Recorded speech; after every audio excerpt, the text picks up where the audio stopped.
नमस्कार, उत्तराखंड समाचार में आपका स्वागत है। मैं हूं शैलेंद्र भंडारी। आइए नजर डालते हैं उत्तराखंड की तमाम बड़ी खबरों पर।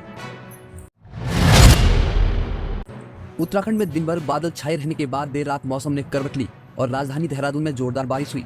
बारिश से तापमान में गिरावट आई। मौसम विभाग के अनुसार 30 सितंबर तक प्रदेश के विभिन्न जिलों में बारिश की संभावना है। देहरादून, टिहरी, पिथौरागढ़, बागेश्वर, चंपावत और नैनीताल में भारी बारिश का येलो अलर्ट जारी किया गया है। राज्य के 11 जिलों में 98 मार्ग बंद हो गए हैं, जिनमें 16 मार्ग चमोली जिले में है।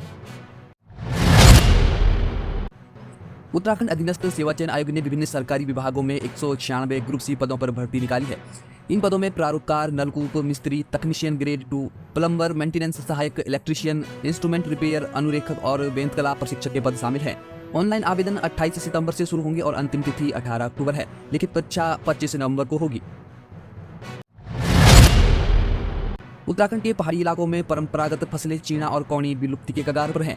नकदी फसलों की होड़ में इन पोषक तत्वों से भरपूर फसलों का उत्पादन कम हो गया है।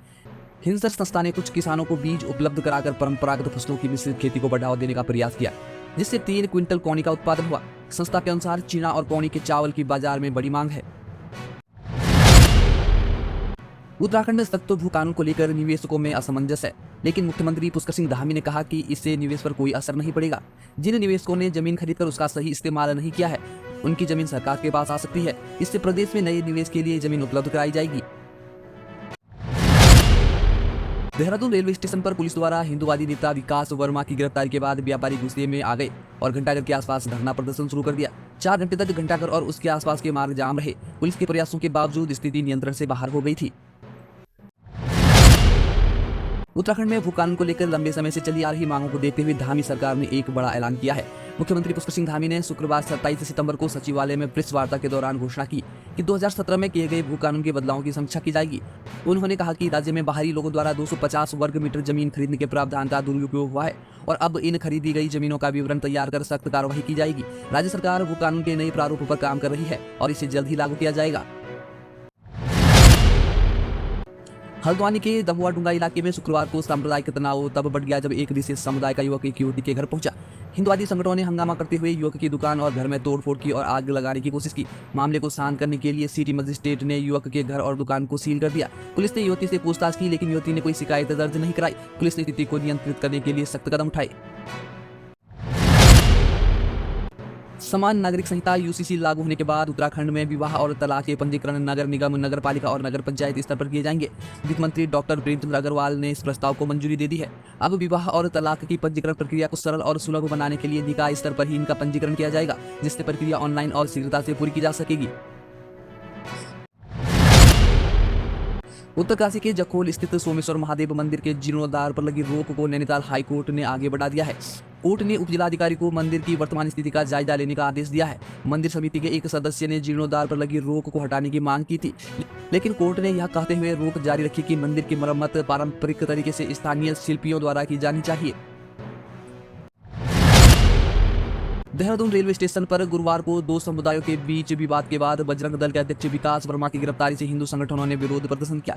कार्यकर्ताओं ने पलटन बाजार बंद करवाया और घंटाघर पर सड़क पर बैठकर हनुमान चालीसा का पाठ किया। पुलिस ने स्थिति को नियंत्रित करने के लिए वर्मा को रिहा किया, जिसके बाद प्रदर्शन समाप्त हुआ। विश्व पर्यटन दिवस के अवसर पर उत्तराखंड के 4 गांवों को राष्ट्रीय स्तर पर श्रेष्ठ पर्यटन ग्राम पुरस्कार से सम्मानित किया गया। उत्तरकाशी के जखोल गांव को साहसिक पर्यटन, हर्षिल और पिथौरागढ़ के गुंजी गांव को वाइब्रेंट विलेज और नैनीताल के सूपी गांव को कृषि पर्यटन के लिए पुरस्कृत किया गया। रुड़की के एक निजी अस्पताल में डिलीवरी के बाद महिला की मौत पर परिजनों ने जमकर हंगामा और तोड़फोड़ की। परिजनों ने चिकित्सक पर गलत इलाज का आरोप लगाया। पुलिस ने मौके पर पहुंचकर स्थिति को नियंत्रित किया। 13 सितंबर को आपदा के बाद से स्वाला के पास टनकपुर चंपावत मार्ग भारी भूस्खलन के कारण बंद है। पहाड़ी से लगातार आ रहे मलबे ने सड़क खोलने के प्रयासों को कठिन बना दिया है। डीएम नवनीत पांडे ने राष्ट्रीय राजमार्ग विभाग के चीफ इंजीनियर के साथ स्थल का निरीक्षण किया और तेजी से काम पूरा करने के निर्देश दिए हैं। शनिवार 28 सितंबर को भी मार्ग बंद रहेगा, लेकिन जैसे ही मार्ग खोला जाएगा लोगों को सूचित किया जाएगा। रानीखेत में पीएम श्री केंद्रीय विद्यालय में एक भारत श्रेष्ठ भारत कला उत्सव का शुभारंभ हुआ। इस 2 दिवसीय उत्सव में 9 केंद्रीय विद्यालयों के 160 छात्र छात्राएं भाग ले रहे हैं।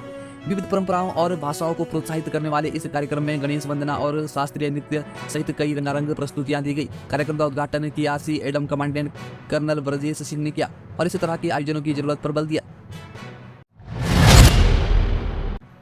IAS संजय कुमार की किताब birds in and around Mussoorie का विमोचन मसूरी में राज्यपाल गुरमीत सिंह द्वारा किया गया। यह पुस्तक मसूरी और उसके आसपास की लगभग 150 पक्षी प्रजातियों के बारे में जानकारी देती है। पर्यावरण संरक्षण और इको टूरिज्म पर भी चर्चा की गई।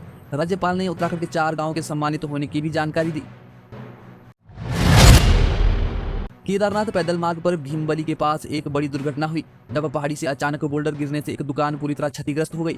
दुकान चलाने वाले राकेश कुमार और उनकी पत्नी प्रभा देवी मलबे में दब गए। महिला को गंभीर चोटों के चलते हायर सेंटर रेफर किया गया, जबकि राकेश का स्थानीय अस्पताल में इलाज चल रहा है।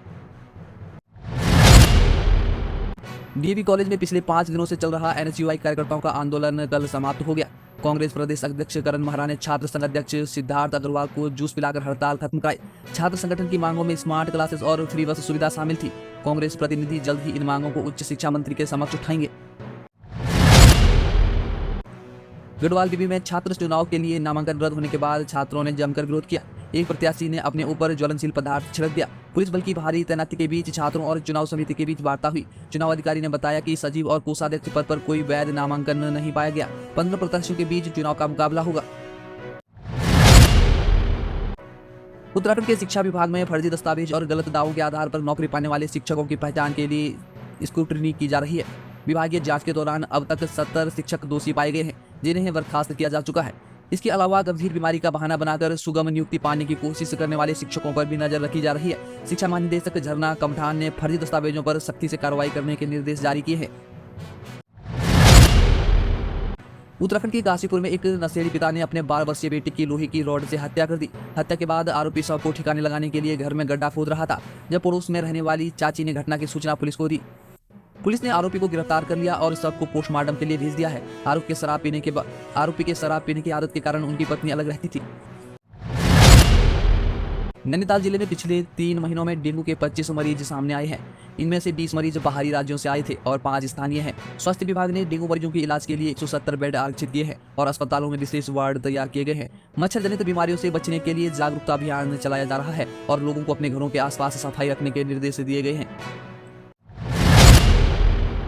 हरिद्वार पुलिस ने एक बड़ी कार्रवाई में बाइक चोरों के गिरोह के 9 सदस्यों को गिरफ्तार किया है और उनके कब्जे से 16 चोरी की बाइकें भी बरामद की हैं। आरोपी चोरी की बाइकें बेचकर अपने महंगे शौक पूरे करते थे। पुलिस ने सभी आरोपियों को गिरफ्तार कर कानूनी कार्रवाई शुरू कर दी है। बाइक चोरी के मामलों को रोकने के लिए पुलिस लगातार छापेमारी कर रही है। राष्ट्रीय राजधानी में सोने की कीमतें लगातार तीसरे दिन बढ़ते हुए 78,300 रुपए प्रति 10 ग्राम के रिकॉर्ड उच्च स्तर पर पहुंच गई है। त्योहारी और शादी के मौसम के कारण आभूषण विक्रेताओं की ओर से खरीदारी बढ़ी है। चांदी की कीमतें भी 500 रुपए की बढ़त के साथ 94,500 रुपए प्रति किलोग्राम हो गई है। विशेषज्ञों का मानना है कि अंतर्राष्ट्रीय बाजार में सोने और चांदी की कीमतों में उतार चढ़ाव अभी जारी रहेगा।